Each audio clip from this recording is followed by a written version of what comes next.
Je me déhanchais au rythme de la musique avec la fille la plus jolie de l'école dans mes bras. Tout était parfait quand soudain j'ai vu une rafale de rouge se diriger vers moi, et la prochaine chose que je sais, c'est que j'ai été giflé. Ah, c'était mon ex, Rose. Elle me regardait comme si elle voulait me casser en deux. Ok, Rose et moi n'avons rompu qu'hier, mais ça ne veut pas dire qu'elle avait le droit de se comporter comme une folle avec moi. Salut, je m'appelle Adam et j'aime penser que je suis un gars assez intelligent. Problème, c'est que j'ai un faible pour les jolies filles, j'ai tendance à être aveuglé par leur beauté, ce qui fait que je ne prends pas toujours les meilleures décisions en leur présence. Mais je n'avais aucune idée du drame dans lequel ma faiblesse pour les jolies filles allait m'entraîner. Donc tout a commencé avec la fête de fin d'année de la fac. Mes amis et moi avons beaucoup bu. Alors, quand mon ami Stéphane a parié un hamburger que je n'irai pas demander à Alice de danser, je n'ai pas hésité à l'aborder. Bon sang, elle est si belle, et bien trop bien pour moi. Alors je m'attendais à ce qu'elle me dise de m'en aller, mais au lieu de cela, elle a souri et m'a laissé la conduire sur la piste de danse. Pendant qu'on dansait, elle m'a chuchoté à l'oreille que je lui avais toujours plu. Et là, vous l'avez deviné, Rose, ma folle d'ex, a déboulé et m'a giflé. Je me suis réveillé le lendemain matin avec un mal de tête dévastateur. Ah, c'était quoi tous ces cris venant de l'extérieur de ma fenêtre ouverte? J'ai enroulé ma couverture de lit autour de moi et je me suis traîné jusqu'à là-bas pour jeter un coup d'œil. Ah, Lise et Rose se criaient dessus. C'est le mien, pas le tien, ne t'approche pas. C'est moi qui le veux, pas toi, mets ça dans ta tête. Oh oui, on devrait peut-être demander à Adam qui le préfère. À quoi bon puisque nous savons toutes les deux qu'il va me choisir? J'avais bien trop la gueule de bois pour ça, alors j'ai fermé la fenêtre et je suis retourné me coucher. Ces filles, elles ne voulaient pas s'arrêter. Les jours suivants, elles m'ont bombardé de messages et m'ont attendu devant chez moi. D'accord, la plupart des mecs rêvent de deux jolies filles qui se battent pour eux, mais croyez-moi, les regarder s'arracher les extensions de cheveux n'est pas aussi glamour que ça en a l'air. Heureusement, mes prières ont été exaucées par nul autre que Eric, mon frère génial. Il est arrivé avec un billet pour une croisière de luxe de 2 semaines. Il l'avait réservé il y a longtemps, mais il y a eu un empêchement au travail, alors le billet était à moi. C'était super. J'ai fait un câlin à mon frère, lui ai pris le billet des mains et ai commencé à faire mes bagages. La partie la plus délicate était de se faufiler derrière Rose et Lise, qui traînaient toujours dehors. J'ai donc emprunté le sweat à capuche et la casquette de mon colocataire, et je me suis fait passer pour lui pour passer devant elle. Résultat, elles ne m'ont même pas regardé 2 fois. Au revoir à mon cauchemar de Lise et Rose, et bonjour aux vacances de mes rêves. Ah, c'est ça la vie. Je faisais confiance à mon frère pour réserver un endroit aussi somptueux. Ma chambre était immense et avait son propre balcon. Il y avait tellement de choses à faire ici, depuis le bar en plein air, les dizaines de restaurants, les piscines, le cinéma. J'étais dans mon propre complexe flottant, le paradis. Le lendemain matin, quand je me suis réveillé dans mon grand lit, j'ai écouté les sons du silence. Oui, oh doux silence, comme tu m'as manqué. C'était une zone sans discussion entre filles. Ah. Je me suis changé et j'ai marché jusqu'au bar extérieur. Il n'était clairement pas trop tôt pour un cocktail. J'avais mis une paire de lunettes de soleil, c'est alors que je l'ai repérée. Elle était magnifique. J'ai rapidement commandé 2 cocktails et j'ai commencé à marcher vers elle. J'étais sur le point de lui tendre la boisson, mais j'ai trébuché sur une chaise longue et j'ai regardé le verre tomber au ralenti. J'ai essayé désespérément de l'attraper, mais non. À la place, j'ai réussi à la frapper dans le dos. Elle a poussé un glapissement et a crié: Espèce de pervers, à quoi tu joues? Je suis resté là, bouche bée, à me demander si je devais plonger dans la piscine pour échapper à ce drame ou non. J'ai baissé les yeux sur mes lunettes de soleil qui, dans toute cette action, étaient tombées. Soudain, une idée m'est venue. Alors je me suis penché, j'ai tendu le bras et j'ai fait semblant de les chercher à tâtons. Elle m'a regardé pendant un moment, puis a ramassé mes lunettes de soleil, les a mises dans ma main et a dit: Oh, je suis désolé, je n'avais pas réalisé. Tiens, laisse-moi t'aider. Puis elle a pris mon bras et m'a guidé à travers la zone de la piscine. Je l'ai remerciée et avec mes lunettes de soleil, je les regardais partir. Donc elle pensait que j'étais aveugle. Ouais, ce n'était pas ma meilleure idée, mais ça m'a permis au moins de me sortir d'une situation délicate avec une jolie fille. Plus tard ce soir-là, je suis allé au restaurant buffet pour dîner. J'allais empiler mon assiette quand je me suis heurté à quelqu'un et j'ai failli la faire tomber.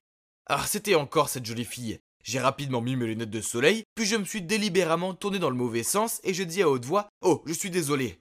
Elle a posé sa main sur mon épaule et m'a guidé pour que je sois face à elle, puis a dit: C'est moi, la fille de la piscine. Et c'est bon, j'aurais dû regarder où j'allais. As-tu besoin d'aide? Je l'ai rapidement coupé. Non merci, c'est bon. Puis j'ai levé mon assiette jusqu'à mon nez et je l'ai reniflé. Ces crevettes sentent vraiment bon. Elle a levé un sourcil devant mon talon pour sentir la nourriture. Alors j'ai continué à faire semblant de renifler la nourriture en la mettant dans mon assiette. Vous savez quoi? Elle n'arrêtait pas de me fixer. Finalement, elle est partie. Ouf, je l'ai échappé belle. Ensuite, je me suis rendu au bar du pont supérieur pour me détendre, avec un autre cocktail. Puis, qui s'est rapproché? Mais oui, vous l'avez deviné, la jolie fille. J'ai immédiatement détourné les yeux d'elle, mais qu'est-ce que c'est? Elle s'est avancée vers moi et s'est assise en face de moi. Hé, tu te souviens de moi? M'a-t-elle demandé. Saisissant ma chance de flirter avec elle, j'ai répondu. Oh oui, comment pourrais-je oublier quelqu'un d'aussi beau que vous? Hein? Comment savez-vous que je suis belle? Mince, j'avais besoin de réfléchir avant de parler. Ah, eh bien, c'est votre voix. Une voix douce comme la tienne ne peut appartenir qu'à une belle fille. La crise a été évitée, car après cela, nous avons commencé à bavarder, et mon Dieu, c'est un amour. Savez-vous qu'elle milite pour une organisation qui s'efforce de garantir les droits des petites filles nées en Afrique? Je sais, c'est formidable.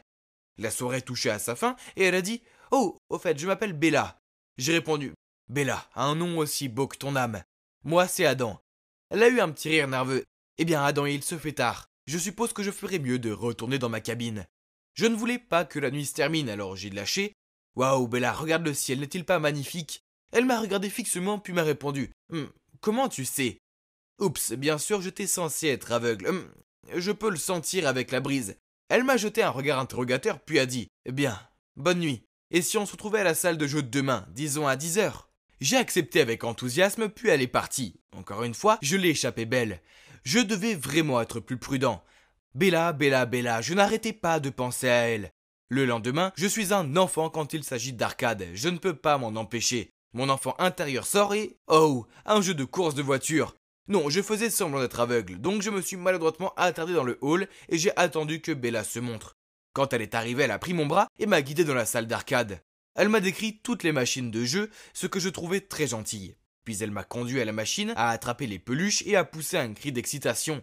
Oh, j'adorais ça quand j'étais petite. Rapidement, je me suis mis à tâtonner pour insérer la pièce d'argent, persuadé que j'allais lui faire gagner une peluche. Mais attendez, j'étais censé être aveugle.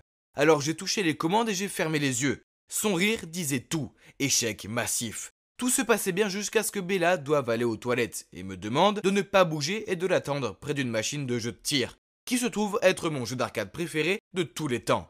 Je me suis précipité vers elle dès qu'elle était hors de vue. J'ai pris un fusil et j'ai tiré 5 canettes d'affilée. Puis j'ai sauté en l'air et j'ai crié. Je me suis retourné et j'ai vu Bella qui me regardait d'un air renfrogné. Oh là là, je me suis fait avoir. J'ai essayé d'expliquer mais elle a juste secoué la tête et dit « Comment as-tu pu ? Tu es un lâche, un pervers et un menteur. » Puis elle s'est enfuie. Je me sentais très mal. J'ai essayé de la chercher dans le bateau mais je ne l'ai trouvée nulle part. Je me suis senti déprimé, j'ai commandé un cocktail et je suis allé me promener sur le pont. Soudain, j'ai entendu des cris venant d'en dessous.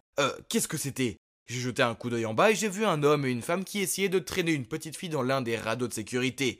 Attendez, ils n'étaient pas seuls, Bella était là aussi. Elle essayait d'éloigner la petite fille d'eux. Sans même réfléchir, j'ai laissé tomber mon verre et j'ai couru vers eux. J'ai foncé vers la femme et l'ai frappée si fort qu'elle a failli tomber dans la mer. L'homme a tendu la main pour la stabiliser, ce qui a donné à Bella une chance de prendre l'enfant. Elle a alors attrapé mon bras et m'a tiré. Après cela, les méchants ont sauté dans le radeau et ont pris la mer.